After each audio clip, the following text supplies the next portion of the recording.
திருநாகேஸ்வரத்தில் கோவில் கொண்டு எழுந்தருளியிருக்கும் இந்து சமய அறநிலையத்துறைக்கு சொந்தமான ராகுஸ்தலம் அருள்மிகு நாகநாத சுவாமி திருக்கோவில் ராகு பயிற்சி விழா ஏப்ரல் 26ஆம் தேதி சனிக்கிழமை மாலை 4:20 மணிக்கு அருள்மிகு ராகு பகவான் மீன ராசியிலிருந்து கும்ப ராசிக்கு பயிற்சி அடைகிறார்.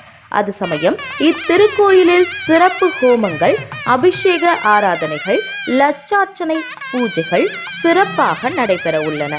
பரிகாரம் செய்ய வேண்டிய ராசிகள் ரிஷபம், மிதுனம், கடகம், சிம்மம், துலாம், விருச்சிகம், மகரம், கும்பம், மீனம். மேற்கூறிய ராசிதாரர்கள் பரிகாரம் செய்து வாழ்வில் இன்புற அன்புடன் வேண்டுகிறோம். லட்சார்ச்சனை கட்டணம் 250 ரூபாய். ராகு பயிற்சி கட்டளை அர்ச்சனை 18 மாதங்களுக்கு 1000 ரூபாய். ராகு பயிற்சி கட்டளை அபிஷேகம் 18 மாதங்களுக்கு 2000 ரூபாய். பொதுமக்களும் பக்த கோடிகளும் அவரவர்களுக்குரிய ராசிகளுக்கு பரிகாரம் செய்து வாழ்வில் எல்லா வளமும் பெற அன்புடன் வேண்டுகிறோம். இங்கனம் திருக்கோவில் நிர்வாகம், அருள்மிகு நாகநாத சுவாமி திருக்கோவில், திருநாகேஸ்வரம்.